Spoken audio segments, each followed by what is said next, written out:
It was hot off of the 90s, the dot-com era. Application service providers were all the rage, and MSPs were the next evolution. And that was the genesis of MSP Alliance, is a handful of MSP executives who said, nobody gets us, we need to band together. And the rest is history. Welcome to Now That's It, Stories of MSP Success, where we dive into the journeys of some of the trailblazers in our industry to find out how they used their passion for technology to help turn managed services into the thriving sector it is today. Charles Weaver, founder and CEO of MSP Alliance, the world's largest industry association and certification body for cloud computing and managed service professionals. Charles, welcome to the Now That's It podcast.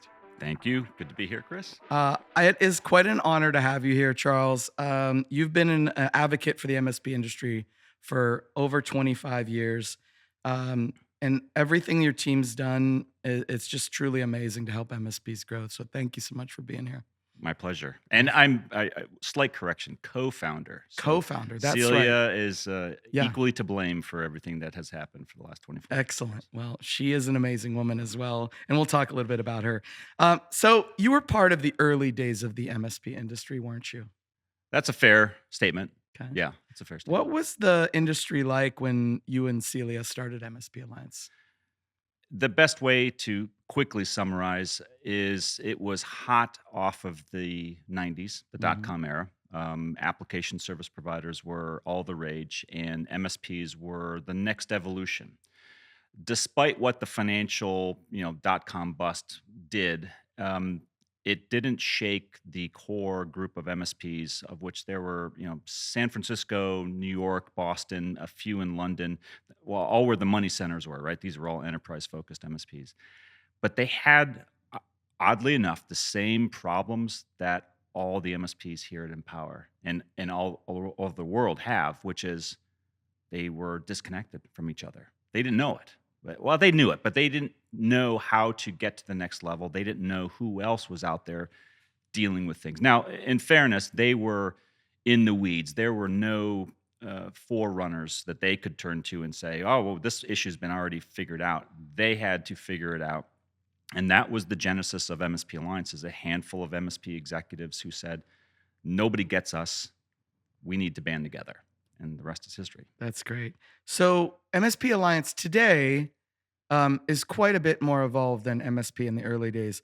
Talk about what are some of the things that you and Celia were doing to help MSPs when you guys started MSP Alliance? So I would say we struggled, or maybe didn't struggle, but we weren't quite sure what the industry was going to hold for us. I mean, one great story is in 2002, several analysts were basically saying, hey, Charles, when are you going to give this MSP thing up, right? We'd only been in 2 years or so. And he said, this is all going away. No one's going to care about managed services. It's all the next thing, and business process outsourcing or some crazy term. And, that kind of steeled our resolve. It definitely fortified it. And the MSPs were more of a, we had developed early relationships and we saw what they were doing.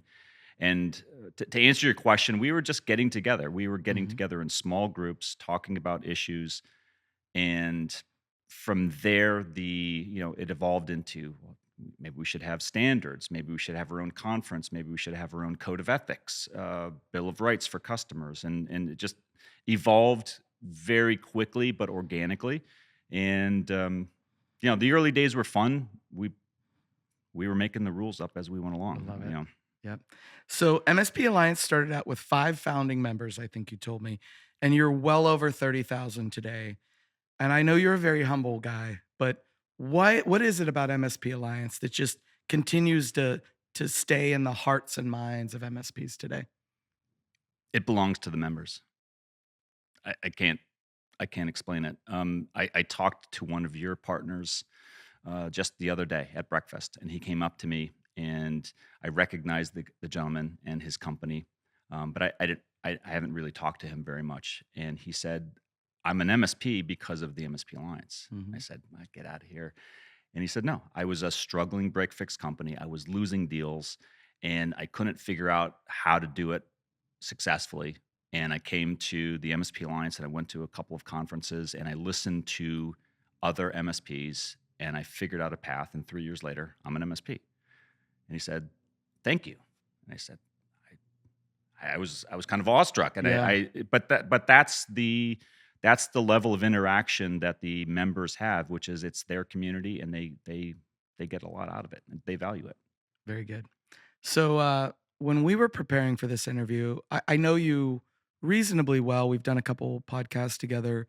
I hear your name all over the channel, so I knew you were kind of a big deal. But I was talking a little bit about when we started our MSP and the fact that like we didn't know what we were doing. There wasn't really a book. You wrote the book. You wrote this book, in fact, The Art of Managed Services back in 2007. What was the inspiration for writing that book? I got tired of giving the same answer Yeah. over and over again, so I said I might as well just write a book and get it down on paper. Yeah. Honestly, that yeah, I mean, at that point, we were, since 2004 to the time I wrote that one. Man, that's been through a couple of libraries. It looks like. Yeah. There's no library code on there, so I Yeah. think someone owned that and used that to Well, good. yeah, yeah. Hopefully, they got some good use out of it. But Mhm. at that middle 2000s, we were really in the standards and documentation phase of the profession, right? We Mhm. were trying to figure out how to mass communicate the obvious lessons that we were all learning. But, as Mhm. you talk to 10, 20, 30 MSPs and you hear the same thing, you now know it can be reasonably assumed that's a standard, or that's a trend, or that's a phenomenon, and you have to share it, because it does no good to stay in the original 20 or 30 people who talked about it. There are thousands others who need to hear it. And so that was the drive to document a little bit of our history. And that was a little arrogant on my part to think that 7 years in we had history, but we did. We were probably over a 10-year-old profession at that time. There were MSPs as early as the early 90s. So it was just a chance to say to the existing emerging MSPs, there's a path you can follow, and you're not alone. And I thought that was a good Yeah. good message. What I was the most impressed with as I was reading through this over the last couple days on my flight out was even though this was written 20 some years ago, there are still some really foundational elements that still hold true. I mean, I think like some of the prognostications and some of the things you had in there, we definitely went that direction, went in a different direction. But it's just so amazing that you sort of had this foresight back then to say this is what we need to be doing, and that's what MSPs are doing today. Yeah, I probably missed some things in there. I'll have to reread it to Yeah, see. I But yeah, figured you haven't read it in a while, but yeah. yeah, Well, I yeah, had to read it for the yeah, second edition, which yeah. you That's right, you that's had right. one of it. Which is true, right? So you realized just last year, right? You launched the second edition, and it is much more on point. You added the art of managed services and cloud computing, which we cannot forget because that's a part of a lot of MSPs today as well. It definitely is. But even now, there's a third edition probably needing to be written. Hmm. Our industry changes so fast. It's one of the things I love about it. It's one of the things that probably scares a lot of MSPs, but honestly, it's one of the things that makes the MSPs so important. That's right. And that's what I love about this industry, is that there's always change going on, and it keeps it fresh and exciting. That's great. So those early days of MSP were tough sledding for some businesses, right? I mean, this idea of moving from a time and material project based sale to fixed fee billing, you're going to pay this much a month, whether you need it or not. Do you remember any stories from the early days that happened that you know might have given like you or others in the industry some sort of an intriguing or optimism about, you know what, this idea of paying for services like I would, and nowadays it's an Amazon subscription or Hulu subscription or whatever. You remember any in the earlier days, like, was there any stories that were just like, I get it, you know? Yeah, two stories. One general story, one specific story. The general story was, in the early days, I followed around the great Mike Cullen, and everywhere that we had new members, and we like you guys had it in the early days of Enable. Mike and his team were out there spreading the message about this thing called managed services, and so were we. Different, right? Mhm. Different purposes, different organizations, but we were all going in the same direction. And so we were all talking to the same people and trying to convince them not only why you should be buying products like Enable to equip yourself for this journey, but also how do you put this together and what are the underlying non-technical elements like the business, the sales, the marketing, the legal, the risk, even such as it was back then. So that informed a lot of my early thinking is how were these tools being acquired by MSPs, break fix companies, and how were they being utilized to transition into the managed services profession? The specific story is one CEO of an MSP said he told me this story. He had a client who came in and gave him an obscenely large check for a break fix project. And the CEO of this wannabe MSP, he became an MSP at the end of that day. He said, "No, I'm not going to do this. We're a managed service provider, and this is the path we're going."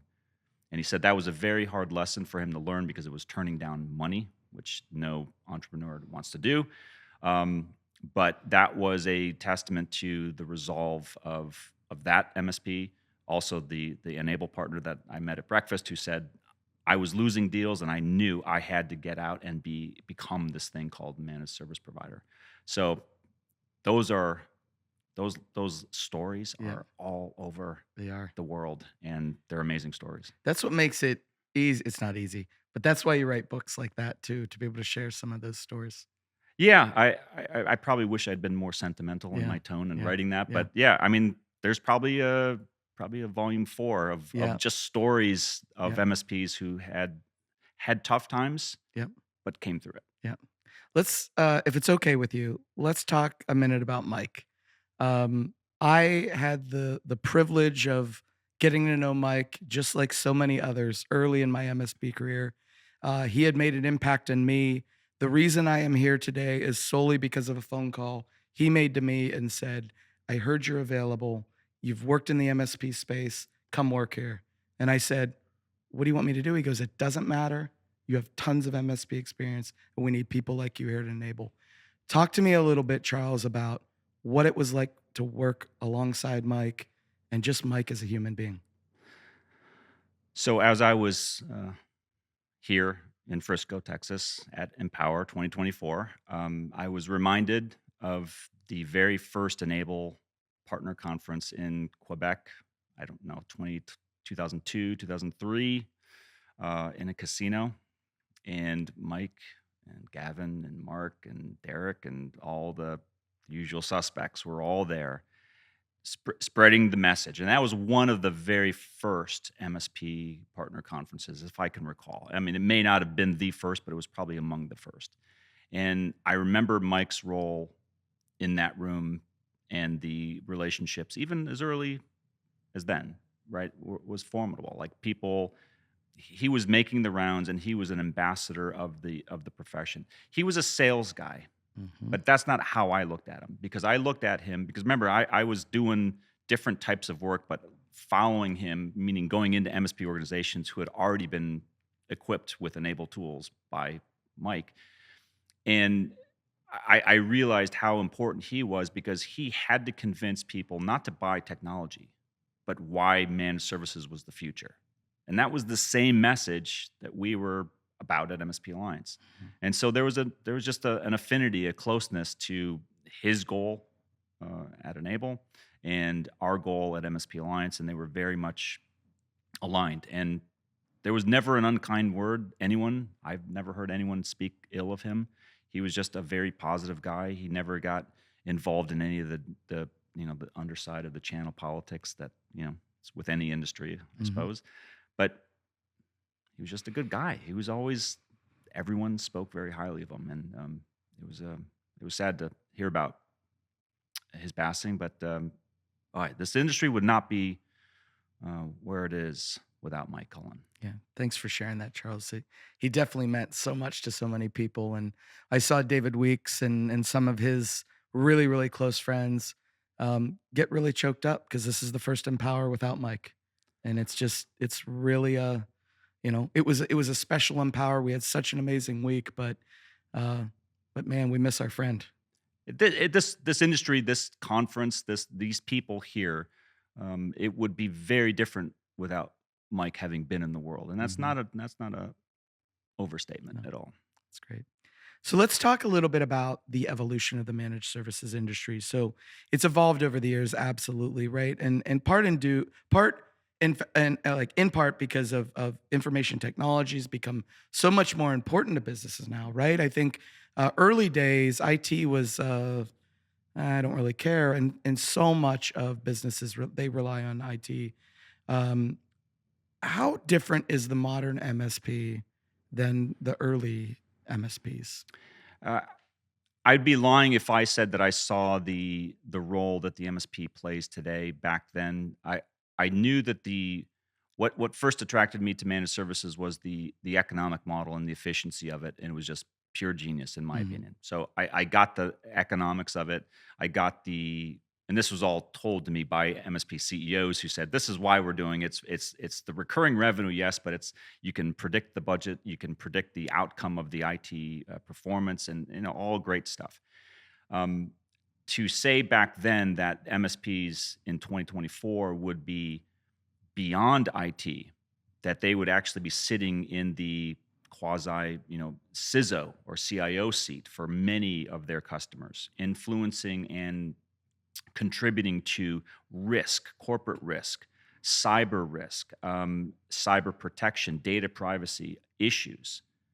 I I don't think I don't think I saw that coming. But the MSPs have earned it. Um, it doesn't mean that we're in the clear. We have to protect that position, and it's under attack. But the MSPs have earned that position of trust, and that is I think the next evolution that we're all witnessing. Right? I mean, you're developing tools and technologies that will allow the partners to be able to do what they need to do to fulfill that role. Um, but they're at the crossroads of everything. How Mhm. can you not be proud and to be in a profession where an MSP holds that position of influence, trust, and power? That's great, Charles. Something else that I've seen really take off and explode over the last couple of years is compliance and regulation and accreditation. I read that Celia had a part of creating the MSP Alliance certification program, and I'm wondering why is she so passionate, and how have you both developed the offering to help MSPs with their regulatory compliance? All right, I'll tell a Celia story right now. Yes. Yeah. So, 2004, at a one of the last mega conferences in Vegas, feeling rather ragged, not unlike this fine morning. Hmm. Um, a group of MSPs were hanging around, having coffee, just chatting before they were all going back to their own hometowns, and someone said, "We need a standard." And I think I said, that's a dumb idea. Why why would you want to do that? There's ISO, there's ITSM, there's lots of stuff out there. Why do you need your own standard? And then the conversation, progressed and they said, no, we really need our own standard, not for individuals, but for the organization. And I said, okay, do you know what you're asking for? And by this time, it was like a handful of MSPs had joined in and said, yeah, we need this. And Celia said, fine, you, and you are on the committee. And that was the basis. And she went out and picked and recruited about 18 individuals from different sized MSPs all over the world, large enterprise, mid market, SMB. So everyone was represented. And it took about 12 months to create what is today the Cyber Verify standard. So, she really rallied and got the group together, and that without them, it wouldn't have happened. So, in many ways, yeah, she is to blame, and she is the cause of the certification movement as we see it today. Well, it's an amazing certification. It's amazing piece of assistance that you give. You and I have done a couple of webinars on compliance, and I've actually had a couple of business transformation programs around compliance and security. And MSPs are starting to realize, okay, we've got to follow a certification, but we got to follow a path. but we don't know which one to go to. And what you guys have put together is just, it's a great, this is where you go to get this is where you start. And then you can go a couple of different directions, but it's the foundation for what you can be building your service practice around. And so I've heard nothing but praise. And I've actually had the opportunity, I think when I was over in Australia, and again, they're maybe slightly behind the certification phase, but they were talking about compliance, and I said, "Have you guys you know anything about the MSP Alliance team?" And a couple people, no, no, no. And I said, "You got to check these guys out. They've got this huge community, and they have this program." And so I'm hoping you get some new Australians in the MSP Alliance community I as know well. we're certifying a handful Yeah. over there, and look, it's a global effort. It's advancing at different levels throughout the world, to be sure. But our mantra and our belief, going back to the very beginning, was a no licensure approach to Hmm. managed services. We felt and still feel today the the entrepreneurial spirit of this thing called managed services must be left intact. And licensure by any government official, just my personal beliefs, will kill that. Hmm. But that doesn't mean that we have no responsibility for standards, for trust, transparency, and to demonstrate that we are all doing things the way we should. So, that's why I was sold in back in 2004 with this idea that, look, if we're not going to be licensed, we had better do something to show that we are worth the trust, Yeah. that we are trustworthy. And I think that still is a large part of what we are pushing out there. Put your sales hat on for a minute, and for the MSPs that are maybe still trying to figure out, why is this important? Why should I care about compliance with respect to my service offerings? Maybe I don't necessarily play in a finance vertical or a government vertical. Why do I care? Why should I care? The short answer is, if you're an MSP, you lower risk, or you should be lowering risk. If you're raising risk, you're probably not an MSP, and maybe you should think about not calling yourself an MSP. That's a whole nother topic. Mhm. Um, there is an obligation, if you at the base level, even if you're not in a regulated market, you have no regulated customers, which is that that I don't agree with anymore, right? Mhm. Just take the United States. Every state in the United States has a data breach notification rule. That would have some level of compliance and some level of responsibility of the MSP to make sure their clients are not breached and don't have to go out and do that walk of shame and say, yeah, I had a bad thing happen. Um, the the trust that the MSP has, the position of influence they occupy today in our global economy, um, is it demands transparency. It demands proof of their trustworthiness. Every other profession out there that has longevity has gone through this, and that's how I approached it. Even back in 2000, I said, if this is going to last, we have to take on the many trappings of other professions in order to be viewed as a profession, rather than just a ragtag group of technical people who got into business. So that is my general selling point for why you should get started, even if you're not in a regulated market. It's incumbent upon you as an MSP to show that you are trustworthy.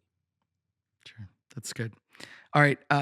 It's a chance for you to be a little opinionated here. I know you are a very positive, optimistic person, but I'm curious, over your years of listening to MSPs and hearing about how they've grown their business. What do you think one of the biggest mistakes that MSPs are possibly making today would be? Well, that's a really good question. That's deep, I know. man. One of the mistakes they're making. One of the mistakes they're making is that they don't have the risk and the responsibility their customers do. Big mistake. That's a misread, right? To think that, oh, it's my customer, the regulated customer, that is impacted. It's not me. The position of trust, the whatever metaphor you want to call it, the position at the top of the mountain that the MSPs have, is under attack, and it's under attack by a global community of bad actors who want to hack, steal, extort, ransom, and other things. Nation states, private sector, cartels, gangs, whatever. And the only industry standing in the way of that, other than nation state governments and intel agencies, are these little things called managed service providers. And God love them. Without them, this would be a very different conversation we're having. The MSPs have to own that position. It is a good position to be in, but they cannot say, "Oh, we're not in the supply chain." They very much are, and so that's why we're pushing awareness, policies, procedures, best practices, compliance, trust. The trust and the transparency are integral together because it's the MSP saying, I can accept this responsibility and do this work that you need done because no one else is going to do it for you. Your internal IT is not going to do it.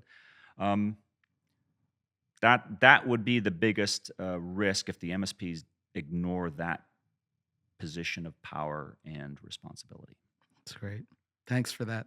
That's a great response to a very deep question. It's a good question. Great.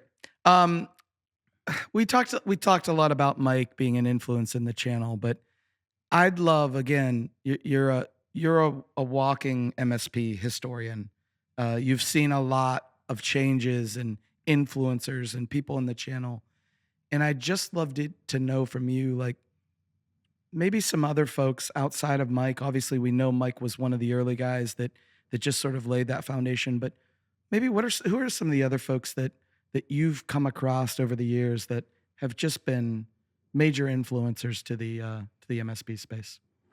So I grew up with and seeing the Enable team in the early days, right? So in addition to Mike, right, Mark Scott. So I Hmm. saw Mark just the week, and Marco, right, Hmm.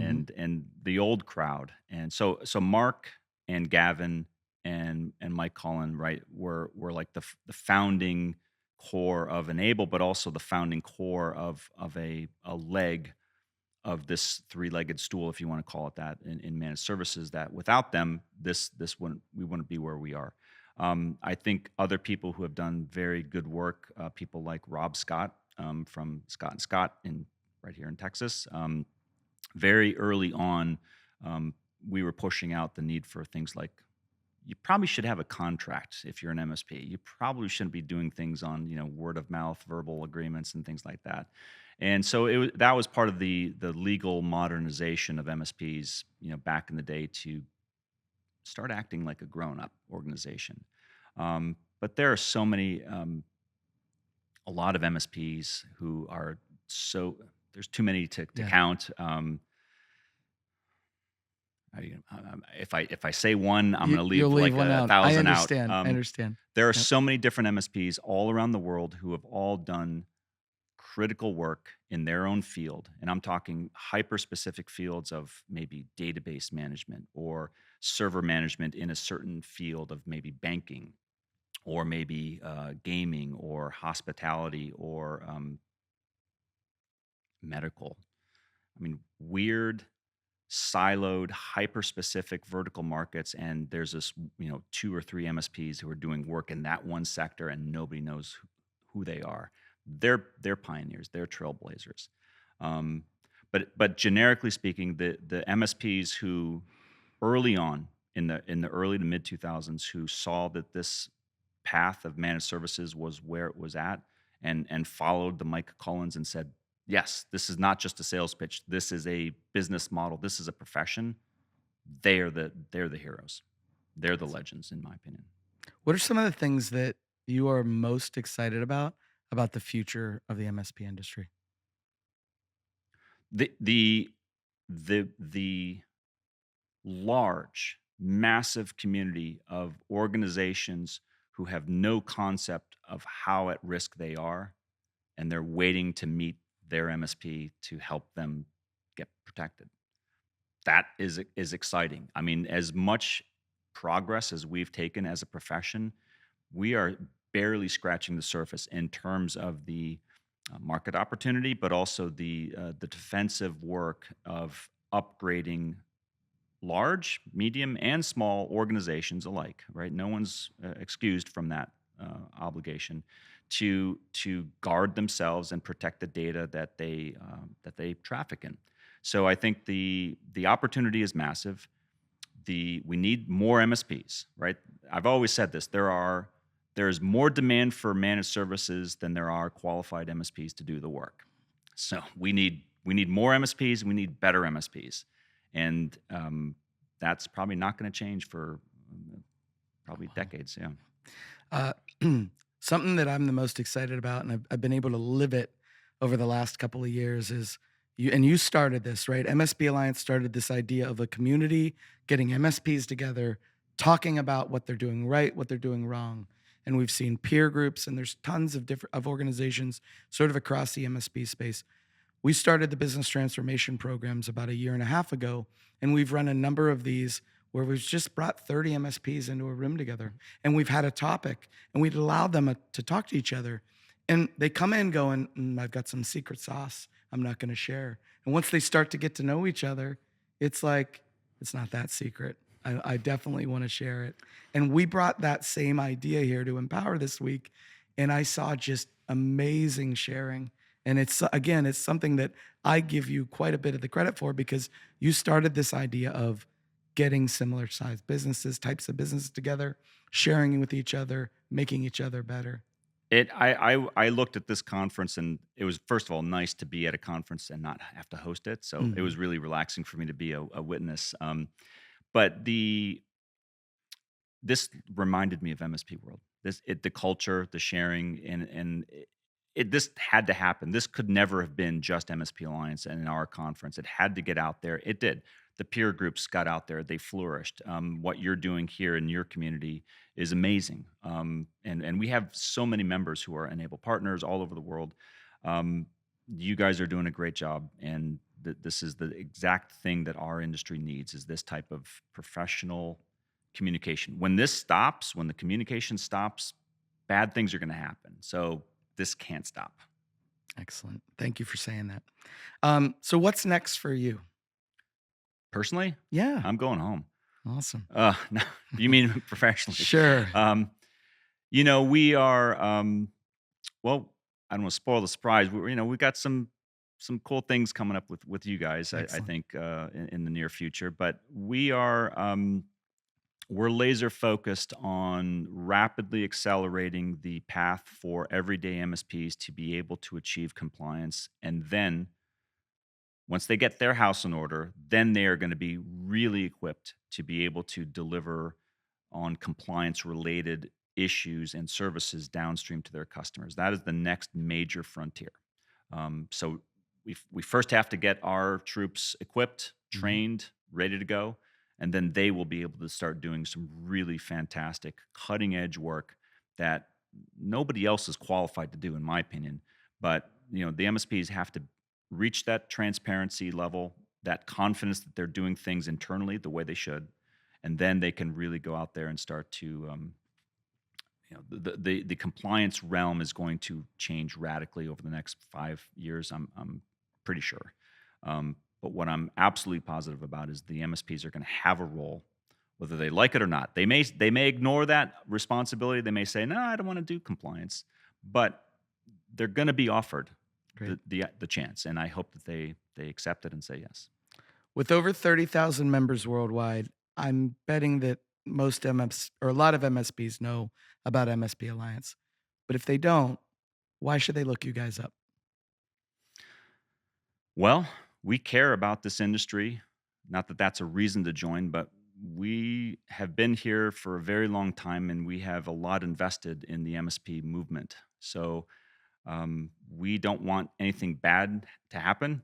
And so if you want and need resources, and you need a community where, in addition to communities like the Enable community, where you want to do things like achieve compliance, you want to achieve a level of professional operational effectiveness, um, we are the group. We want you to join. We want you to become involved. We want you to become certified at some point, and it's a great community. It's a great community of MSPs, thought leaders, companies like Enable who are doing fantastic work.